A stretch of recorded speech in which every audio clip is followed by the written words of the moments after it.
네, 안녕하세요. 반갑습니다. 머니존 TV의 한동훈 대표입니다. 요즘 시장에서 급락주가 좀 많이 나오고 있어요. 그래서 무슨 일인가 한번 알아보도록 하겠습니다. 다단계 주가 조작이라고 하죠. 뭐 예전에는 뭐 주가 조작을 하는 방식이 여러 개 있겠죠. 남들 돈을 계속 끌어모아 와서 말 그대로 이 주식을 틀어막는 거죠. 매물을 못 나오게 막아놓고 계속 끌어올리는 방법이 있고. 뭐 여러 가지 방법이겠죠. 오제미 작전이라 해서 뭐 계속 여기저기서 주고받으면서 끌어올리는 방법도 있고. 근데 요즘에는 주가 조작이 쉽지가 않습니다. 예전에 루보 사태라는 게 좀 있었는데요. 루보 사태와 지금 비슷한 그런 모습이 좀 있었어요. 좀 우려스러웠던 부분이 있습니다. 바로 삼천리. 최근에 여러 가지 종목들이 연속 하한가에 그 동시다발적으로 지금 급락이 발생을 하고 있습니다. 한번 보시게 되면은 삼천리라는 종목 다 특징을 한번 보세요. 자, 이게 뭐 거래량도 없이요. 계속 계속 오르는 겁니다. 그래서 10배 가까이 올려놓은 거죠. 예. 그리고 이 종목들을 보세요. 거래량들이 뭐 없었고 빠져나갈 수 있는 흔적조차 없습니다. 그러니까 결과적으로는 처음에 밑에 산 놈만 수익을 낸 거고 뒤늦게 해서 계속 다단계로 돈을 들어왔던 사람들은 완전히 진짜 다 털리게 되는 그런 현상들이 발생한 것 같습니다. 이 외에 다우데이터 비슷하죠. 그러니까 슬금슬금 올라가요. 예, 슬금슬금 뭐 전부 다 이제 신용도 공통점들이 다 신용이 10%가 넘어갔다라는 소리예요. 다우데이터 지금 2연속 저항가를 기록하고 있습니다. 뭐 성광, 뭐 서울가스 이런 정보도 다 공통점이에요. 이 공통점을 보니까 다들 거래량도 없이 계속 슬금 올라갔다라는 단점이 있습니다. 공통점을 가지고 있는 거죠. 이게 이제 대표적인 다단계 방식이에요. 예. 돈 벌 사람이 없어요. 이거는 거의 뭐 밑에서부터 해왔던 몇몇 명만 돈을 벌고 나머지는 돈을 벌 수 없는 그런 곳입니다. 왜냐하면 거래량 없이 다 폭락했기 때문이죠. 예전에 그래서 지금 이 얘기를 가지고 나오는 것이 한국판 빌황 사태다. 아케고스. 우리 이 아케고스는 지난번에 잘 알려드렸지만 크레디트 스위스의 이번에 뭐 크레디트 스위스가 인수가 됐죠. 완전히 뭐 망해서요. 그 주범 중에 하나가 이 아키고스 사태다라고 보시면 됩니다. 다른 뭐 JP 모건이라던가 골드만삭스는 빨리 빠져나왔는데 이쪽에서는 마진콜을 늦게 하게 되면서 결국에는 대규모 손실을 봤다. 이렇게 보시면 되겠습니다. 그래서 그때부터 크레디트 스위스가 흔들렸는데요. 한번 뭔가 한번 보도록 하겠습니다. 이 역대급 투자 실패 사건이죠. 빌황 사태. 빌황 이 사람이죠. 한국계 이미 미국인이에요. 미국인인데 헤지펀드 매니저로 활동을 했습니다. 이 사람은 이제 고3 때부터 고3 때 미국으로 이민을 간 거예요. 음, 그때부터 이제 이쪽에 좀 공부를 많이 했겠죠. 현대증권의 뉴욕 지점 근무를 하다가 향후에 타이거 펀드라는 것으로 좀 크게 좀 성공을 하게 되는 거죠. 그 타이거 펀드를 만들어서 좀 성공을 많이 했습니다.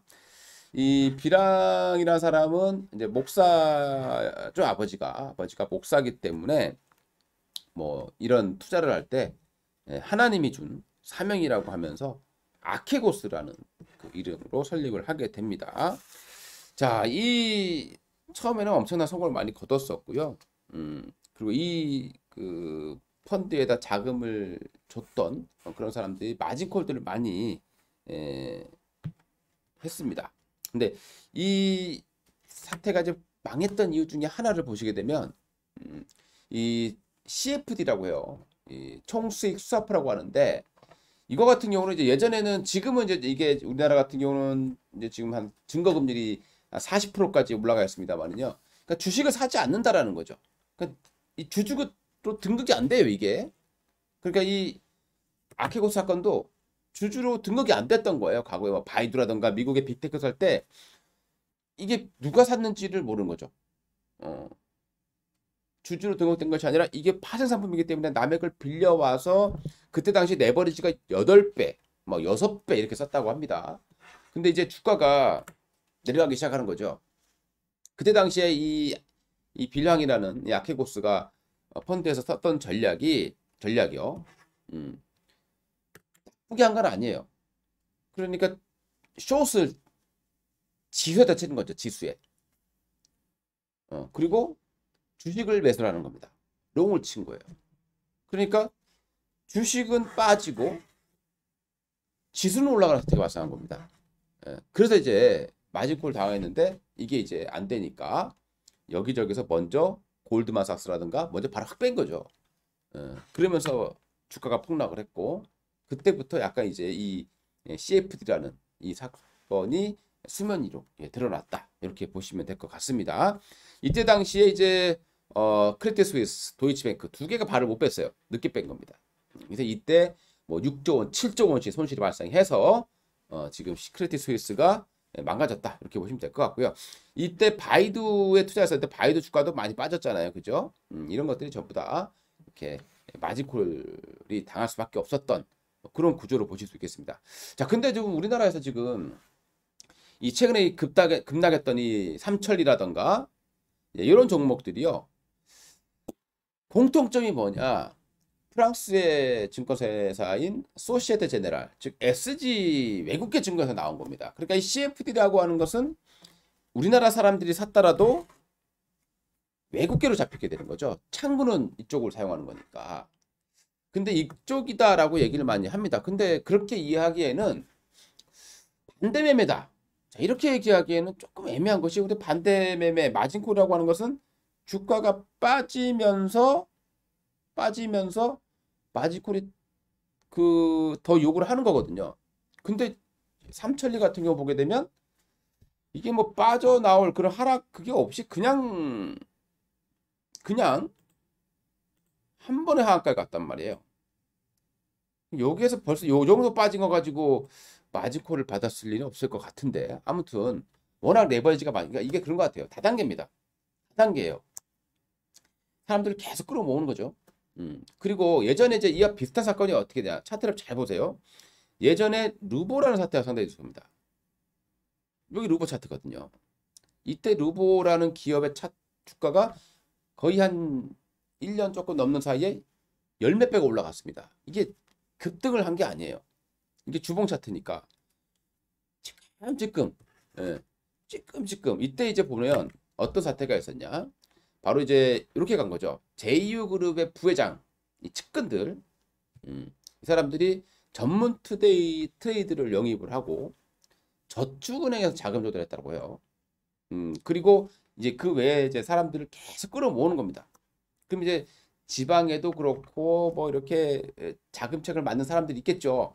그럼 주식을 사고 이걸 인증서를 받거나 이렇게 해서 받아온다라는 거죠. 그래서 주식을 못 팔게 만들어 버린 거예요. 주식은 사놓고 남들 못 팔게 만드니까 주가는 계속 올라가죠. 그런데 이때 이제 금감원에서 이제 주가 조작의 정황을 포착하다 이렇게 소식이 전해지면서 그냥 점화한 거죠. 아마 지금도 보게 됐을 때 그런 것 같아요.